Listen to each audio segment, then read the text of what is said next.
নবী করিম সাল্লাল্লাহু আলাইহি সাল্লাম বলেছেন, সুমু লিরুইয়াতিহি ওয়া আফতিরু লিরুইয়াতিহি, তোমরা চাঁদ দেখে রোজা রাখো আর চাঁদ দেখে তোমরা ঈদ উদযাপন করবে। অতএব মুসলমান রমজান মাসে সিয়াম সাধনা শুরু করবে চাঁদ দেখে, এবং সিয়াম ছেড়ে ঈদ উদযাপন করবে সেটাও চাঁদ দেখে করবে। আর এই চাঁদ দেখাটা নবী করিম সাল্লাল্লাহু আলাইহি সাল্লামের গুরুত্বপূর্ণ একটি সুন্নাহ। চাঁদ দেখতে গিয়ে কেউ যদি চাঁদ দেখতে পান তিনিও সওয়াব পাবেন। যদি আপনি চাঁদ তালাশ করেন আর চাঁদ দেখতে নাও পান, তারপরও আপনি সওয়াব পাবেন, কারণ আপনি চেষ্টা করেছেন।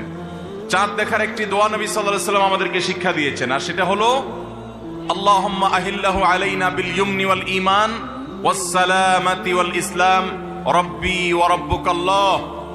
যার অর্থ হলো, হে আল্লাহ, এই নতুন চাঁদ, নতুন মাসটিকে আপনি আমাদের জন্য বরকতময় করে দিন, ঈমানময় করে দিন। ঈমানের সাথে যেন এই মাসে আমরা সময় কাটাতে পারি, অতিবাহিত করতে পারি, এবং নিরাপত্তা, শান্তি এবং ইসলামের উপর যেন আমরা থাকতে পারি।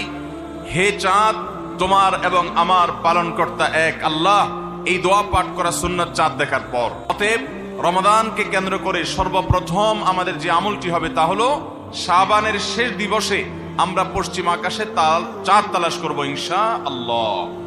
আজকাল আমরা বেশিরভাগ মানুষ চাঁদ তালাশ করি ফেসবুকে, সোশ্যাল মিডিয়াতে। আমরা ফেসবুক বা সোশ্যাল মিডিয়া থেকে নিউজ নিতেই পারি, কিন্তু আমার একজন মুসলমান হিসাবে কর্তব্য হলো আমি পশ্চিম আকাশে শাবানের শেষ দিবসে চাঁদ তালাশ করব।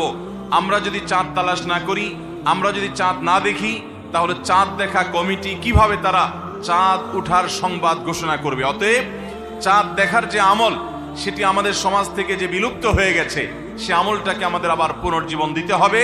প্রতিটি পাড়ায় মহল্লায় আমরা আনন্দ উৎসবের সাথে রমাদানের চাঁদ তালাশ করব, এবং ঈদুল ফিতরের জন্য, অন্যান্য মাসের জন্য আমরা চাঁদ তালাশ করব। কেউ যদি চাঁদ না দেখে একটা এলাকাতে, তাহলে সবাই গুনাহগার হবে। কিছু না কিছু মানুষ অবশ্যই চাঁদ দেখতে হবে, তা না হলে ফরজে কিফায়া তরক করার গুনাহগার সবাইকে হতে হবে। অতএব রমজানের প্রথম আমল হলো শাবানের শেষ দিবসে আমরা পশ্চিম আকাশে সন্ধ্যায় চাঁদ তালাশ করব। চাঁদ দেখতে পেলে দোয়া করব, আর যদি চাঁদ দেখতে না পাই তবু আমি সওয়াব পাবো। আল্লাহ আমাদের সবাইকে আমলটা করার তৌফিক দান করুন। রমাদানের দ্বিতীয় আমল হলো সবচেয়ে গুরুত্বপূর্ণ আমল, সেটা হলো সিয়াম সাধনা, রোজা রাখা। প্রত্যেক প্রাপ্তবয়স্ক, সুস্থ মস্তিষ্ক সম্পন্ন নারী এবং পুরুষ, তিনি যদি মুসলমান হয়ে থাকেন, তাহলে সেক্ষেত্রে তার উপরে আল্লাহ রাব্বুল আলামিন রমাদানের দিনের বেলায় রোজা রাখা, সিয়াম সাধনাকে ফরজ করেছেন। প্রত্যেক প্রাপ্তবয়স্ক মুসলিম নারী এবং পুরুষ যদি সুস্থ সবল হয়ে থাকেন, আল্লাহ রাব্বুল আলামিন এই ফরজটাকে পালন করতে হবে। আল্লাহ বলেছেন, কুতিবা আলাইকুমুস সিয়াম, তোমাদের উপরে রোজা রাখাটাকে ফরজ করা হয়েছে। অতএব রমজানের দিনের বেলা রোজা রাখা হলো রমজানের সবচেয়ে বড় আমল। এটা হলো দ্বিতীয় আমল বলেছি।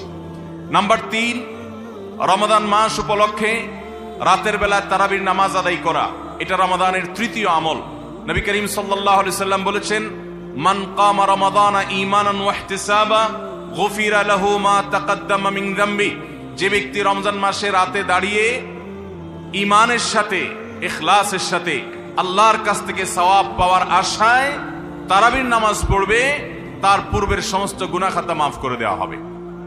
মোহতারাম হাজিরিন, অতএব রমজানের এই তৃতীয় আমল তারাবির নামাজটাও আমাদেরকে সুন্দর করে ধীরস্থিরতার সাথে উত্তম রূপে আদায় করার চেষ্টা করতে হবে। এটা হলো রমজানের তৃতীয় আমল। মা বোনরা বাসা বাড়িতে নিজ জায়গায় এবং পুরুষরা মসজিদে জামাতের সাথে তারাবির নামাজ আদায় করার চেষ্টা করবেন। এই তারাবির সালাত, এটা হলো রমজানের তৃতীয় আমল।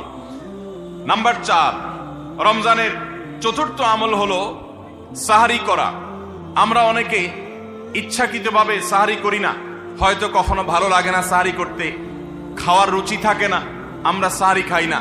সাহারি খাওয়া ছাড়াও যদি কেউ রোজা রাখে, রোজা হয়ে যাবে, কিন্তু সাহারি খেলে আপনার খাদ্য গ্রহণ হবে, পাশাপাশি আপনি সওয়াব লাভ করবেন।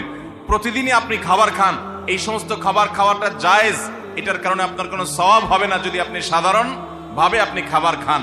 কিন্তু আপনার নিয়ত যদি হয় ভোর রাতে খাবার গ্রহণ করছেন, আপনি কেন রোজা রাখবেন, সেজন্য রোজার নিয়তে ভোর রাতে যে খাবার খাচ্ছেন, যেটাকে সাহারি বলা হয়, এই খাবারটা খেলে আপনার শুধু পেট ভরবে তা নয়, এর মাধ্যমে একটা সুন্নতের জিন্দা করার সওয়াব, একটা সুন্নতের আমল করার সওয়াব আপনার আমল নামে লেখা হবে। নবী করিম সাল্লাল্লাহু আলাইহি সাল্লাম বলেছেন, তাসাহহারু ফাইন্না ফিস সাহুরি বারাকাহ, তোমরা সাহরি খাও কারণ সাহরির খাবারের মধ্যে বরকত আছে। এই খাবারের মধ্যে বরকত আছে, এটার মধ্যে কল্যাণ আছে। এটা আমাদের আত্মিক বরকতের কারণ, এটা আমাদের শারীরিক বরকতের কারণ। এই জন্য রমাদান মাসে আমাদেরকে সাহরি খেতে হবে যথাসম্ভব। পেট ভরে খাওয়া কোনো জরুরি না, কিছু একটা মুখে দেন সাহরির নিয়তে, আপনি সওয়াব পেয়ে যাবেন। তাহলে 4 নম্বর আমল হলো সাহরি খাওয়া।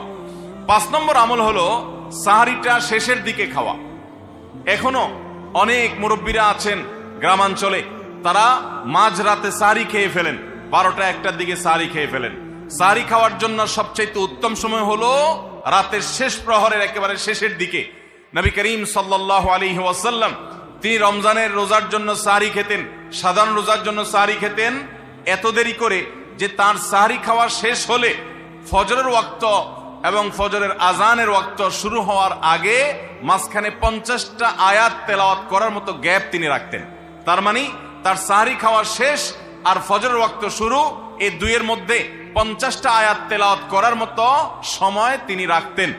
তার মানে আনুমানিক 20-25 মিনিট সময় এতটুকু গ্যাপ তিনি রাখতেন তার সাহরি খাওয়ার পর। অতএব সাহরি শেষ সময় খাওয়া সুন্নত। এর মানে আবার এটা না যে মুয়াজ্জিনে আজান দিতে থাকবে ততক্ষণ পর্যন্ত বা আজানের 10-20 সেকেন্ড আগ পর্যন্ত খেতে থাকবো, এটা সুন্নাহ নয়। সুন্নাহ হলো যে আজানের 20-25 মিনিট আগে কমপক্ষে 50টা আয়াত তেলাওয়াত করতে যে সময় লাগে, 20-25 মিনিট লাগে না, সাধারণত 10-15 মিনিটে 50টা আয়াত তেলাওয়াত করা যায়। তো এই পরিমাণ সময় অন্তত গ্যাপ দিয়ে তারপরে সাহরি খাওয়া। তাহলে শেষের দিকে সাহরি খাওয়া এটা হলো রমাদানের 5 নম্বর আমল। আমরা অনেকে শেষের দিকে সাহরি খাই না, অনেক আগে খাই।